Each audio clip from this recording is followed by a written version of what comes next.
En pleine Coupe du Monde, les députés siègent dans l'hémicycle. Certains parlementaires ont annulé des rendez-vous pour regarder les matchs des Bleus. Les passionnés utilisent leur smartphone pour suivre les rencontres. C'est le défi de tous les salariés pendant cette Coupe du Monde. Comment regarder les matchs de foot programmés en pleine journée? L'Assemblée nationale n'est pas épargnée. Pour voir les matchs, c'est la merde, glisse un député. On a demandé aux parlementaires leurs astuces pour voir les exploits de Paul Pogba et Benjamin Pavard en Russie. Je prie pour qu'il n'y ait pas de prolongation, les plus prudents ont prévu l'affaire depuis longtemps.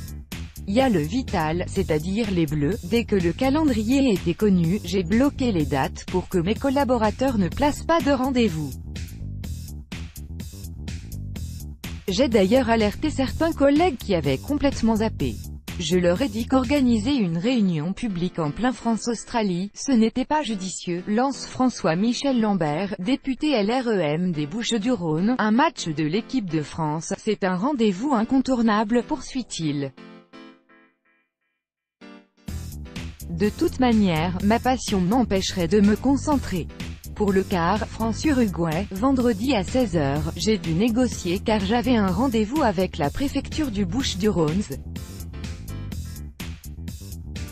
J'ai déplacé à 18 h 30, je prie pour qu'il n'y ait pas de prolongation, même topo pour Sacha Houlié, député de la majorité. Vendredi, j'ai décalé une ronde prévue avec la gendarmerie. Je suis sûr que les gendarmes avaient autant envie que moi de voir le match. Ce fervent supporter de l'OM a réussi à voir un tiers des rencontres. Le week-end, je m'arrange pour les voir à des réceptions ou au PMU du coin. La semaine, en commission, c'est un peu plus difficile. Mais j'ai pu voir France-Pérou sur l'écran de la buvette. Hors de question de louper les matchs des Bleus. Dans les couloirs de l'Assemblée, plusieurs écrans permettent aux passionnés de s'y retrouver. Sinon, il y a les classiques. Je regarde les alertes ou les replays, quelques-uns ont des tablettes, tous regardent avec leur téléphone en séance, balance le député insoumis Hugo Bernal ici. Bien sûr qu'on le fait, parfois on ouvre une petite fenêtre en cachette, s'amuse Régis Juanico, député Nouvelle Gauche et sélectionneur de l'équipe de France des parlementaires. Mais comme tous les salariés, et comme les journalistes aussi j'imagine, on confirme. En séance, ça m'arrive de regarder une dépêche ou les alertes. Si c'est pas le cas, il y a toujours un collègue pour vous tuyauter sur le résultat. Ça casse un peu les codes avec les autres partis. On se dit, alors ça en est où, raconte le député LR Philippe Gosselin. Si c'est un gros match, on essaye de voir quelques images entre deux passages dans l'hémicycle, dit Pierre-Henri Dumont, député Les Républicains de Calais. En revanche je sacralise les matchs des Bleus. Hors de question de les louper, c'est pour ça que j'ai séché le discours de François de Rugy. Mardi 26 juin, à 16 h, la France rencontrait le Danemark.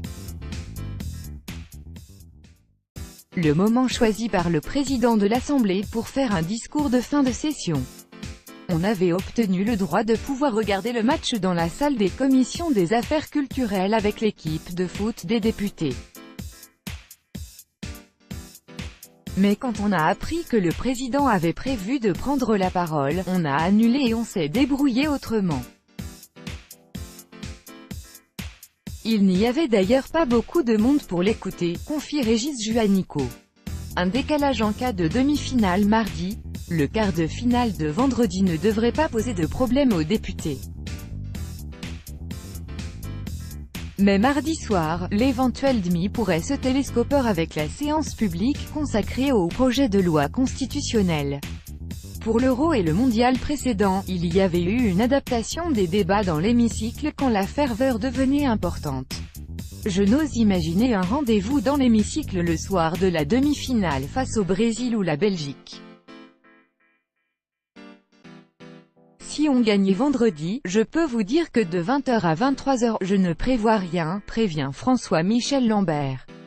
Sacha Houlié, responsable du texte LREM, rassure, je pense pouvoir convaincre les rapporteurs, sans avoir à trop forcer, qu'on peut décaler d'1 quart d'heure pour voir la fin. S'il y a une prolongation, ce sera un peu plus compliqué.